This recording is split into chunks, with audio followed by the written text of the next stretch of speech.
were just chatting about how you made major stories with the characters from Norse mythology into like a linear, cohesive story. What originally piqued your interest in Norse mythology? So some are called sagas, Eddas. They're basically small, like isolated stories about different parts of the mythology. It's all my own research.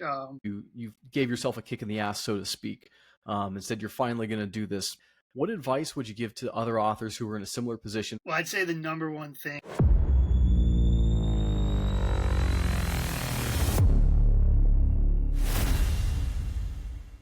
This is the Writers Are People 2 podcast, where writers just won't stop talking about themselves.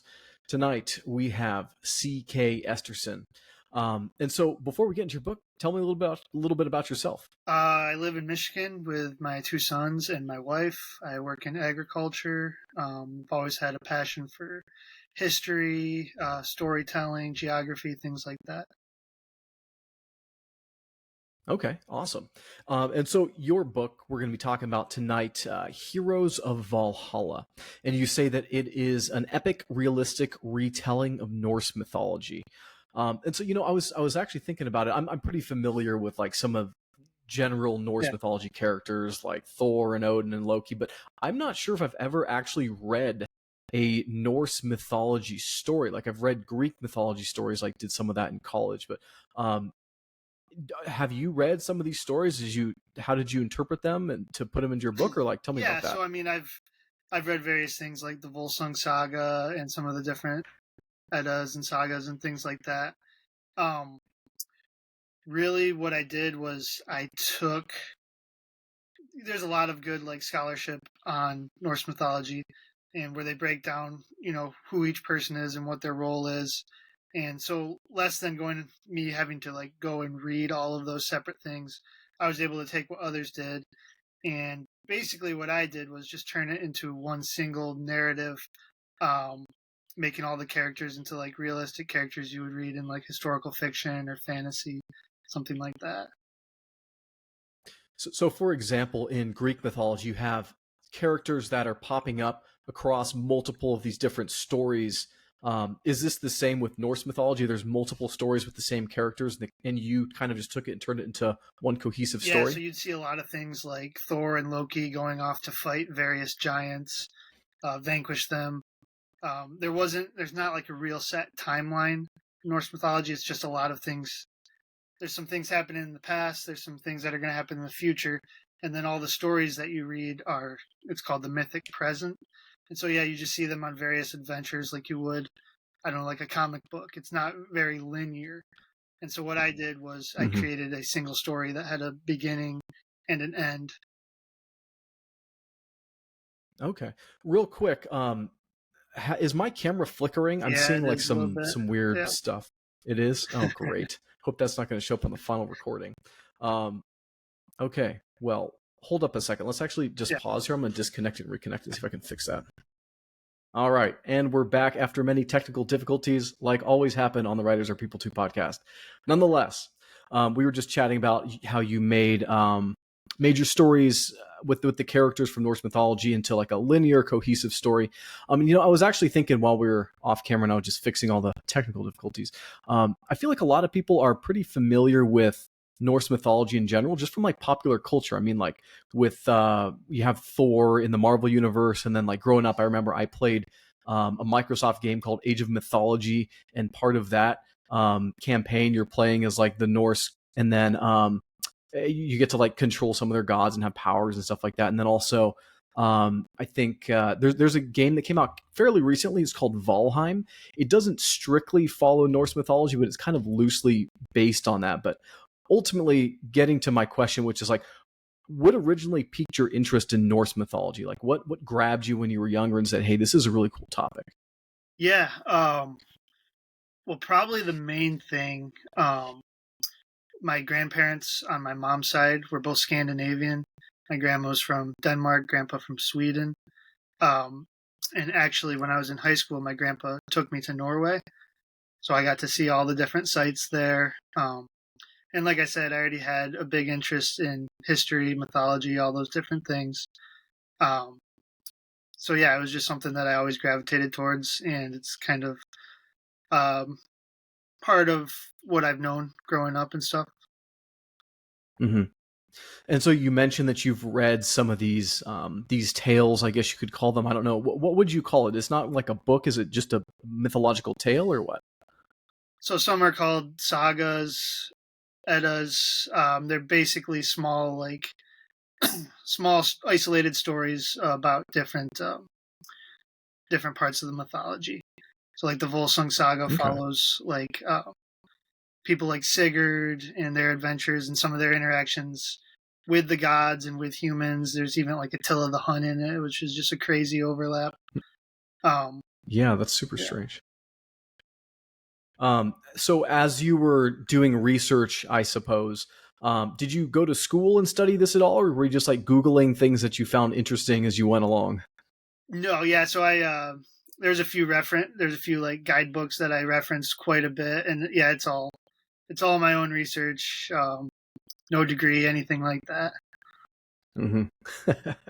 And how would you frame this, like as like the genre? Now you mentioned like it's a retelling of Norse, but is it strictly fantasy? Is it like you're retelling the things that you read, but in your own words, but keeping exactly the storylines, or what? So probably defining the genres has been the hardest thing for me as a self-published author. Just figuring out exactly what category it goes into. Um, so what I did is I took those Norse myths, but I made everything human. I made everything mortal. They're not actually gods in the story. Maybe I haven't Mm. been too clear about that, but so like you'll have like Fafnir was a dragon in some of the stories. He's a human. He's a pirate, a raider, a Viking type person. So I integrate stories like that. Odin isn't the king of the gods. He's a king of an actual kingdom in the north. Um, so how I would define it, it's in a secondary world. It's not strictly in Scandinavia. It's I created the map. I did all that. It's supposed to look a lot like it. You're supposed to know kind of what you're looking at. Um, so in a way, it's fantasy, but with really low magic. There's some prophecy. There's not really anything beyond that as far as magic goes. I think it reads like historical fiction, but technically it's not. Okay. How long did it take you to write and compile this? I saw somewhere on your Instagram you said like upwards of 2 years. Yeah. So, okay, so I turned 29, and basically I said to myself, I'm finally going to do it. I'm finally going to write. I'm going to accomplish something before I turn 30. So I sat down to do this project, and I took it serious like I never have before. In the past, I had written 10,000 words of this book, 20,000 of another, but, never completed anything. Um, so with this, I really stuck to it. Um, I wrote the first draft in exactly a year. Ended up being about 85,000 words. I did a lot of revision. Um, the final book ended up being over 130,000 words. So I know a lot of times authors will say they cut quite a bit. I did the opposite for sure. Ended up Mhm. being from start until I published it about 2.5 years almost. Going back to what you were saying a second ago about how you gave yourself a kick in the ass, so to speak, and said you're finally going to do this by the time you're 30. What advice would you give to other authors who are in a similar position? Perhaps they've started some projects, never finished anything, and they really want to get something done. Well, I'd say the number one thing would be you just got to write. That's the main thing. You could think about stories all day. You could try to perfect the craft, whatever you want to say. But if you don't actually just sit down and write the thing, it's never going to happen. Um, Mm-hmm. I would also say don't worry about how bad it is on your first draft. Don't worry about your mistakes. Those things will all be fixed, hopefully, before you take it to, before you publish it. Uh-huh. Awesome. Going back to your story, you mentioned some characters like Thor and Odin. Do you have any other main characters? Yeah. So basically, the framework for it is the prologue starts out with Odin, who's a young king. He has just kind of established his kingdom, and he goes to hear a prophecy um, to figure out what his doom is, what his future holds for him. And basically he hears the prophecy of Ragnarok. Probably a lot of people have heard of Ragnarok. It's kind of the end of the world, the last battle where all the gods die, all that stuff. So he hears this prophecy, and basically it's like, it doesn't sound good. And so he asks, is there any hope? And the Sirius is like, well, if you find the hero, there is a hero that could save this and, stop everything from being destroyed. So the premise is Odin is looking for these heroes. And he's kind of casting a wide net, trying to find this person, inviting them all to Asgard to join his forces, and so on. So what it does is this book follows 3 heroes that are being recruited to Valhalla. Sigurd, a young warrior, high ambition, a little bit full of himself. Starkhead, he's kind of your classic rogue figure. And then another character called Helgi, who kind of a simple farm boy, but he is also a berserker. And so it follows these 3. And really what I wanted to do with this story was through the eyes of these characters who are seeing Asgard for the first time and seeing these larger than life figures. I really wanted them to give a lens to just how amazing people like Thor and Balder and Odin and Tyr and Loki and just how amazing of characters those were. So it's really they're telling their story through the perspective of the heroes that are recruited there. So is it then written in first person from their perspective, or is it just a third person narrator following them? Third person, yeah. So third person, limited perspective on each character. So you're only really getting what each character knows when you're on their chapter. Mm-hmm. What would you say would be one of the quirks, or positive or negatives, about your most interesting character, let's say? Okay. I think people will find Starkhead the most interesting. People like an anti-hero, a rogue, that type of character. I think people will like his struggle of whether he wants to be a good guy or whether he wants to just run away, like he always had previously in his life. So I think that'd probably be a good one. Mm-hmm. Awesome. What age range is this geared to? I saw on one of your Instagram posts you're having your son retell some portions of the story. Is it more for like a younger audience, or do you have it geared towards a more mature audience? More mature. Again, it's just like putting in a genre. It's kind of hard to classify the age. When I write, I guess my objective is to write something that I would have liked when I was younger. So I would say the age range I'm writing towards is anywhere from like 15 to 25. I wouldn't say I'm writing it for high schoolers though, so I kind of take that back. New adult, I guess, would be a good classification for it. Okay. Do you have any like messages that you're trying to get across to the audience? Yeah, there are some deep underlying messages. There's some things about self-fulfilling prophecy, and how the things we do can actually, to stop our destruction, can actually lead to it. That's going to be an underlying theme. It's not quite fulfilled in the first one, but this is going to be a trilogy, and by the end, you're going to see things like that.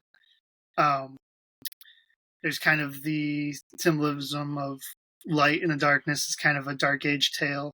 I give it a setting that's like, I mentioned something called the Empire a lot that used to be there, and it's kind of this idea of like a post like Roman Empire type world where a lot of the knowledge and civilization has kind of gone away, and the character of Odin is struggling to preserve that despite everything happening around him.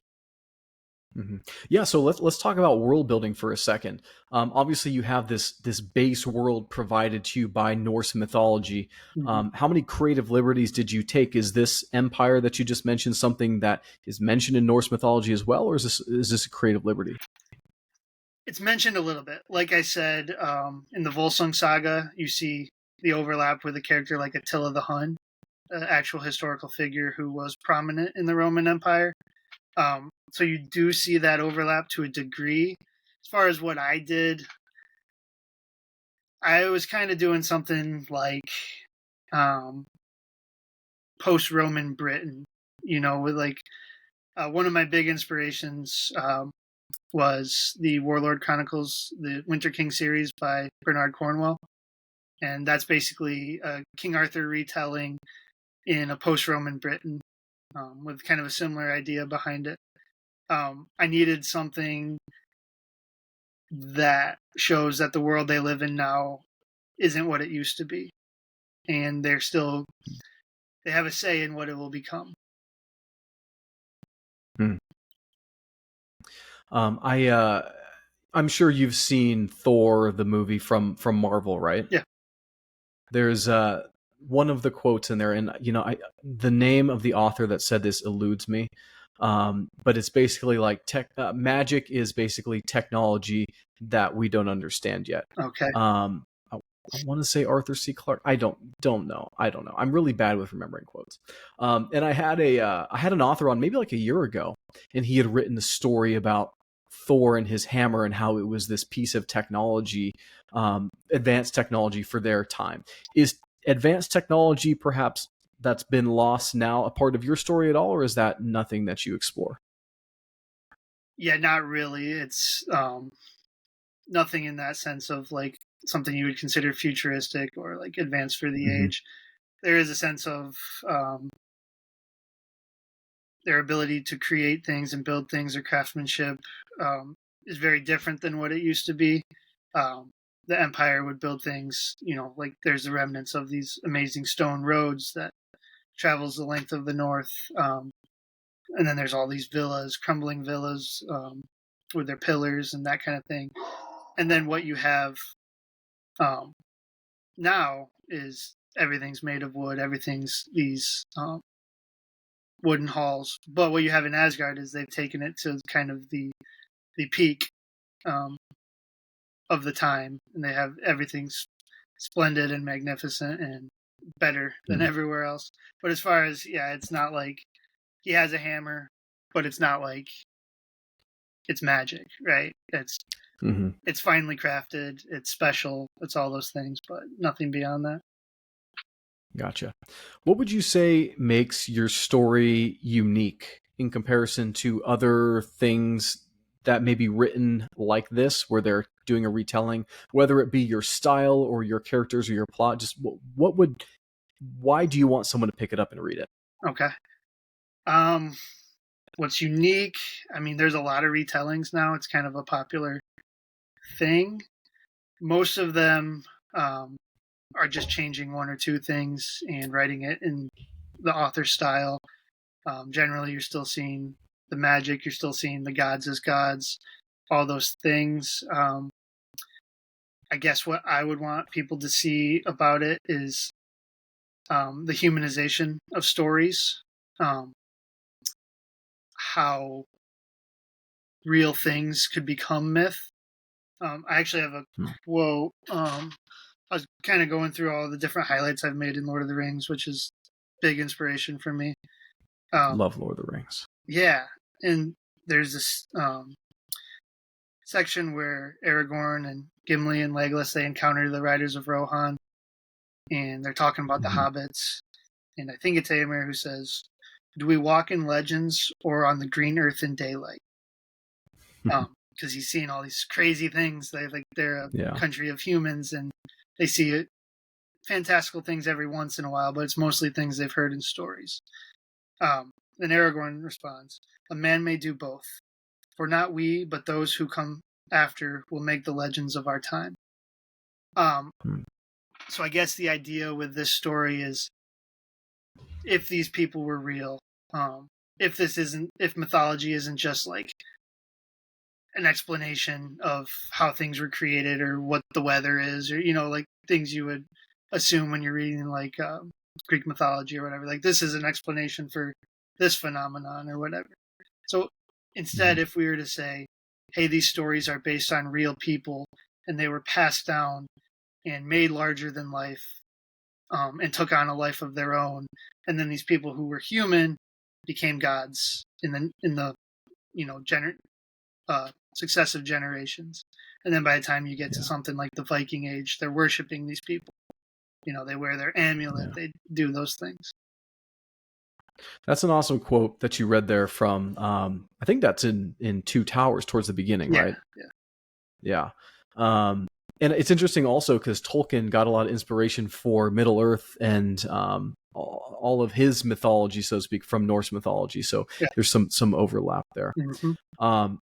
You had mentioned before that you are self-published. Is that correct? Yeah. What's that process been like for you? A lot of learning and figuring stuff out on my own. I will say, people have different opinions on Amazon, and understandable. They make it really easy though. The Kindle Direct Publishing, you just upload your files, and it's just a very simple process. Maybe you don't get the royalties you would want as an independent author, but I think you're still doing quite a bit better than most of your traditionally published authors. On a per book basis. I think marketing is one of the toughest things. Basically, in addition to being an author, you're also running a small business. So lining up your book covers, I had a formatter, editors, all those different things. Like, you're doing everything top to bottom. And some people just want to create. They just want it to be art. They just want to tell the stories. And when you're self-published, if you're not careful, I think you could lose that in the struggle to get a product out there. Yeah. But overall, it's been a pretty intuitive process going through KDP, which is Kindle Direct Publishing. I just released my audiobook on Audible, and they have a cool exchange where you can connect with narrators and work out deals with them about how you want to go about things. Did you do the narration for your own book then, or did you get someone else? No, I got someone else to do it. I wanted it done well. I thought about it, but man, that takes a long time. Yeah. And like I said, I couldn't even get my microphone to work for this interview, so I don't. Yeah, I've always had the desire to read my own book. Especially because I think I know the inflection of the dialogue better than someone else could read it. Yeah. That's a big one because dialogue is huge for me in my own manuscripts. The other thing is just, like you said, so time consuming. If you don't get it right, you just got to redo it until you get it right. You got to have good sound setup. I've never had that until recently. Now I've got this trusty microphone, so maybe I'll give it a try. Yeah, I don't know. Nice. Awesome. Well, hey, any final comments before I let you go?